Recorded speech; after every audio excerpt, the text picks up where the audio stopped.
Welcome to Money in the Air, the music podcast about neighboring rights, the royalties you earn from the public performance of your recordings and the business of music in general. Brought to you by IFR, the International Association for Artists and Rights Holders. I'm Andrew, a royalty consultant helping artists to collect on their value. Hi, I'm Gina Deacon. I work for Absolute Rights Management and I work with record labels and artists to ensure we claim the royalty income due to them. I'm Stacey Haber and I'm from Inside Baseball Music Publishing. Hi, I'm Tanya Oliveira. I work for Transparence Entertainment Group. I focus on World ex-USA neighbouring rights on the performer side and rights holder side. Hey, and welcome back to Money in the Air, the podcast brought to you by IFR, the International Association for Artists and Rights Holders. Today with me, I have Gina Deacon from Absolute, Tanya Oliveira from Transparence Entertainment Group, and the magnificent George Schwindt. Hi, George. Hi, when does he get here? Why don't you tell the people about your career? I'm here as a performer, artist today. I was with a band called Flogging for 20 years that I co-founded, proceeded to tour the world with and sell about over 3 million records, something like that. That's why I'm here. Good. Well, we're really glad that you're here. And just for the audience listening, George understands the music business very, very well. Yet he still has questions about neighboring rights. We know that you do too, and you're in really good company. George, ask us a question. Is the neighboring right a derivative right of the recording of that Circle P? Yes, it is. Okay. I've performed on live television when I was with Flogging Molly, most of the late night shows, and had to sign a union form to temporarily join, well, before SAG, after an AFM all joined together. There was a couple of different forms. But does that mean I give away my rights, my neighboring rights, when I do that? In theory, no, but there is a complication in the sense that anyone that performed on like Letterman, for example, and did a live show would have signed one of those forms. What happens is that now you are worldwide with the AFM. So they have a database, and a few years ago, they obviously hit a button of some sort and everyone became worldwide AFM, which created conflicts for most of our clients. But the good news is that in the past 2 years, most of the CMOs around the world are ignoring this conflict because they realize the background about it. They realize that, it was maybe a one-time thing. They played on Letterman once. Like, it's not fair to block all of these royalties. So it's not an issue these days, which is great. But some CMOs just need proof that your AFM mandate is regional, and all you need to do is just email the AFM or SAG-AFTRA and just say, hey, I'd like you guys to make sure my mandate is regional rather than worldwide. And even if they don't reply, that's okay. Just keep a copy of that email and send it to the CMOs that have an issue with it, which I believe is just PPL and ACTRA these days that have an issue. So if I did that, and I say, okay, I'm defining the territory for AFM, saying, no, this is only going to be for the US. How do I then collect a neighboring right, for example, for a show that is broadcast in territories that are signatories to the treaty? Because I can't go through Sound Exchange if it's a terrestrial broadcast. So from the US standpoint, as a US performer, how do you get that money? First, let's just make the distinction that it doesn't count if you played live. It's only if they use the recording. So some CMOs pay, we call it AV. So if they're kind of replaying I keep saying Letterman, if they keep replaying a Letterman show that Flogging Molly was performing on, then some European countries will pay you neighboring rights for terrestrial broadcast of that. And the countries that currently pay for that are Belgium, the Netherlands, Spain, and there's a few in Eastern Europe, but I don't have deals with the Eastern European CMOs. Yeah, it's worthwhile making sure you're signed up in those territories. And then they have like a section where you can upload a big Excel of the audio visual, all of the TV shows you've been on, the films that had your soundtrack on. Or you can just manually claim. So yeah, I do that at Playwright in Belgium a lot. I would suggest that you join PPL if you're not already a member.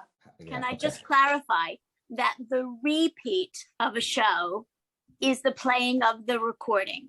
Yeah, so it might seem daunting to have all these society options. You don't need to go to them all. My suggestion would be that you join Sound Exchange for your American US claims, and then go to PPL in the UK and do the rest of the world, excluding America, excluding US, unless you are very admin efficient and you wish to join various different societies, but it's a lot of work, and PPL would do that work for you, or you would get a representative to do that for you. Do you know where your biggest fan base is? Austria, probably, based on the Okay. number. So it's worth looking at. Austria, Germany, Belgium, Holland. those Excellent. territories. Yes, you should definitely sign up with GVL in Germany, LSG in Austria, Senna in the Netherlands, and Playwright in Belgium. Yeah. And also, yes, GVL pay for audiovisual very well. I forgot to mention GVL that is earlier. a big payer out of all of those predominantly. So I would focus, if you wanted to go directly, my suggestion would be start with GVL. Thank you. That kind of answered my next question, was that I'm in the US, but can I sign up for a CMO in other countries for my broadcast work? So the answer is yes, it's just how you do it. Am I going to go territory by territory? Or I'm going to use, for example, like you said, Gina, the PPL, and let them manage the collections, the territories outside of the US. And I am signed up for Sound Exchange. That was one of the big reasons that I started digging farther into neighboring rights, because I saw the significant impact just these digital streams are having on my monthly income as a featured performer. And it's a big deal, even for a band like Flogging Molly and my other performing rights outside of Flogging Molly. It's made a difference. So that's kind of where I've been. But so I've signed up to Sound Exchange, for example, but my band members haven't. Does that mean that I won't get paid? No. No, you will still get paid, definitely. So Sound Exchange, you need to kind of tell them the split, kind of like songwriting splits in the sense. So if there are 4 of you, and there's a column where you would put 25% of the royalties go to you. If there's 5 of you, 20%. Also, that is up to the band. Some bands have crazy splits, and so you will still get paid, definitely, a resounding yes. And for the rest of the world, Advise the rest of the band to sign up. Who were you signed to? Side One Dummy Records. And did they register as the rights holder? They registered as the rights holder, yes, for the recording side, not as the featured performers. I did it as a featured performer as the band a long time ago. And then when I left the band, then we had to create our own accounts. So it used to go into the general band fund account, and then it had to be divided up. Now, the follow-up question is, those rights, can they be negotiated away? So your Sound Exchange rights, somebody else in the band can't say you're not entitled to those rights anymore. It stays with you from the time of the recording. Correct. That's good. Thank you. Question about your contribution on a recording. The society would ask you or your representative for evidence, and then we would seek to ensure that you had contributed on a recording and send that evidence back. So they won't ever pay anybody, or they shouldn't pay anybody that hasn't actually contributed on a recording. And sufficient income definitely warrants that evidence to be provided. Okay, and one of the my Sound Exchange representatives said one of the things that they look at is they just look at the label copy. Say, oh, you're listed as a band member, therefore you are entitled to an equal split. And that's kind of their rule of thumb. Now, if there's an outside agreement or an additional agreement that changes that and says, well, this was the band agreement, supersedes whatever, how Sound Exchange view, then that's one thing. But that's how the people at Sound Exchange told me that they look for it in terms of, right. Are you a featured performer or are you a non-featured performer? That's right. The band members are featured. Okay. Should AFM featured performers sign up directly with Sound Exchange or go through the AFM? So the AFM only represents non-featured, so session players. So it is quite confusing. So you will get a featured artist like yourself, like Steve Lukather of Toto, who is a member of Sound Exchange for all the featured work, artist work in bands, but then they're also a member of the AFM because of being session players back in the day, with MJ, with Hall & Oates, with whoever. So yeah, we recommend that you stay a member of both if you are already with both. Non-featured performers don't have a choice then.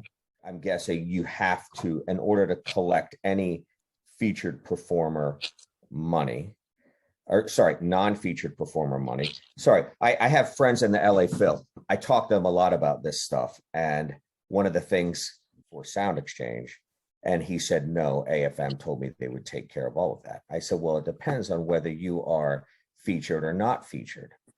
And he said, well, most of the time you're not featured, because this is a question I have on behalf of him, because will the AFM actually get him his money, or can he determine, like, look, I was a featured performer on this because I was a soloist? I mean, I don't know how the symphonic works break down, right? At some point, like, everybody is, for those size symphonies, everybody's a union member. We're all going to answer this to see if we agree. Okay. Okay. I don't know if you found my question and I was rambling a bit, but sorry. I'm going to say sign up with Sound Exchange Directly. for his featured contributions, is what I Yeah. would say. As I mentioned before, yeah, be a member of both to cover your non-featured work and then your soloist featured work. I agree. When they are members of the orchestra and the orchestra is the named artist, then they are featured. If the orchestra is supporting the named artist, then they are non-featured, unless it is Joe Bloggs and the Philharmonic. Then they're both featured. One is contracted featured, the other is other featured. But as long as they're named on the cover or in the title, like if you look at it at Sound Exchange, or as the artist on Spotify, yeah, they are featured. And it doesn't matter that there's 100 of them. They could all be featured depending on the contract they have with the Philharmonic and what the label copy on the recording says. And that's important because at Sound Exchange, girls, correct me if I get the numbers wrong, is it 45% of the performer side stays at Sound Exchange for the featured and only 5% goes to AFM for all of the non-featured to share? Yes. That's the figures I have, yeah. So it makes a huge difference to get that right. Clearly, that's enlightening to me, because presumed that because you're in the symphony, the featured performer would be the soloist, if there was one, or the conductor. But let's say the symphony is supporting a soloist. The soloist then would have their name with the LA Phil. So in that That's sense, right. you So might yeah. argue non-featured, right? But otherwise, if it's just a performance and they're doing a Stravinsky run because it's an anniversary for Stravinsky, like they did a couple of years ago, but it's just the LA Phil. Does the conductor, Gustavo Dudamel, does he take precedent over this, or is he not a part of them? I was just going to say the conductor is eligible to claim, but the conductor can claim for his role, and then the orchestra would claim their percentage as well. Okay, so 100 people in the orchestra, and if you go to Sound Exchange, They and won't. you're splitting a 100-piece orchestra by 45%.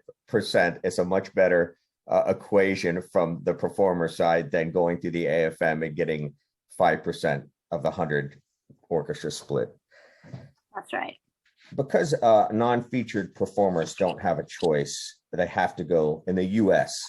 Yes. Again, they have to go through the AFM to get their money. Are there any checks and balances on the flow of performer income, or the non-featured performer income, from Sound Exchange to AFM for the non-featured performer? How do you make sure you get paid? Doesn't get any information from Sound Exchange. They get a lump sum of money, and they only pay the top 25% of earners the money that comes, regardless of who earned it.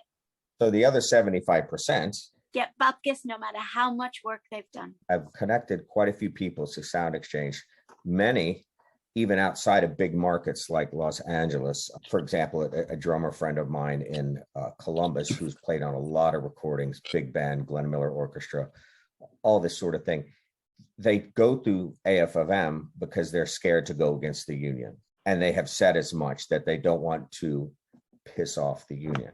I don't know what that means. I don't know what the union does. But for example, is there any reasonable fear there that somehow it interferes with AFM's income or could cause some sort of grief? I'm not aware of it, no, to be honest with you. Are they making their income from AFM royalties? Not their primary income. No, I mean, they get performance income, right? I mean, they go out and they play a show or they do a recording, but that's They get gig fees. Yeah, they get gig fees. Performance. Okay. If AFM isn't already paying them, where's the threat? The union should be working for all of its members. It's its only mission statement is to empower its members. So if they're not working for you, it's a restraint of trade. If they're not paying you and threatening you that you won't be able to work because you're trying to collect your income. Should a U.S. recording artist, record outside of the U.S. in studios that are signatories to the agreement? Now, I first came upon this when I first joined Flogging Molly, and we first started to see royalty checks. And there used to be a business management company called Provident that was a division of American Express that used to do the business management for Side One Dummy, our label. And he was from Sweden. He said, George, your singer's born in Ireland. You need to start recording outside of the US. So eventually we got to that. That was the first time I heard of neighboring rights. And I was like, wow, okay, this is interesting. So eventually we did that and made a record in Ireland, but I don't think we had enough terrestrial airplay or performances from that recording to generate any income. I know some was generated, but apparently wasn't enough to deliver the money. So if the answer is yes, it's better to record outside of the US to potentially open a door of income, right? To potentially turn on that faucet. Does the artist have to be domiciled in that country or in a signatory country to collect? Or could it be, let's say it's strictly a US band. There's 4 US members, US band, they go and record in France. Yeah, that qualifies. So you'll hear about qualifying, that term a lot. And by the way, that was excellent advice you received back in the day. So yeah, if you are all American citizens, you reside in America, you're a US band, if you go and record in France or Ireland or the UK, yeah, it's qualifying. And then all of the CMOs, which is what we refer to societies as, like we call them CMOs, they'll see it on their system as recorded in Ireland or the UK, and they'll be like, yeah, cool, it qualifies. And then, as you say, the faucet's open. I have an artist that I signed earlier this year who was on the supposedly the equivalent of Eurovision in the US. It's called American Song Contest. NBC bought the rights and they created this thing called American Song Contest, hosted by Kelly Clarkson and Snoop Dogg. It was a complete disaster. However, I mean, the ratings were dropping by, 20, 30% a week. By the time they got to his week where he performed, he's singer-songwriter from Idaho, authentic, great writer. Andrew got to the 5th weekend, his viewership was down. They dropped below 1 million, which is not great considering what they were following, because they placed it in a position to win. In spite of all this, does Andrew have a claim, should that be broadcast in territories outside of the US? If somebody picks up that show and they see his performance or hear his performance, he's a featured performer, can he collect on anything there? He should. Has the rights holder of the track registered the recording? If it's registered with the collection societies, so it has to be registered to make a claim. Right. Then he's entitled to go ahead and make his claim, because you'll never know who's going to play it, basically. So yes, always make the claim, but you may find the rights holder has entered his contribution anyway, but he would also need to be a member of the society to actually collect the money. Okay, so yeah, it was a one-off singles deal with Atlantic Records. Atlantic would have registered that, I would think, but he still needs to join the PPL or do it individually, or somebody who can manage those rights. I have one last question, if we have a moment. This brought up something for me listening to a previous podcast from IFR about NFTs. Are NFTs monetizable from a neighboring rights standpoint? And do you see any point in time where you can envision something like that? Yes, not just NFTs, but the metaverse as well. Anytime the recording is played in public, it doesn't matter what the platform is or what the entity is, whether it's a CD or a DAT tape or anything. It's about the performance in public. So was within the blockchain contract, anything could be negotiated, because you can create those contracts to do anything. The Web3 music rights group that I talked about us founding has been hard at work doing this. We have drafted the agreements, we have set the royalty matrix, and we have a roundtable in LA on the 24th of August for industry feedback. So yes, it's in there. And the licensing system that we have devised should go global after we just fix any of the tweaks and hire the smart contract drafters? Those were brilliant questions. Thank you, George. And thank you guys for listening out there in internet land. Remember, if you're not a member already, go to www.iafar.co.uk. See you next time. Thanks, everybody. Thanks for having me.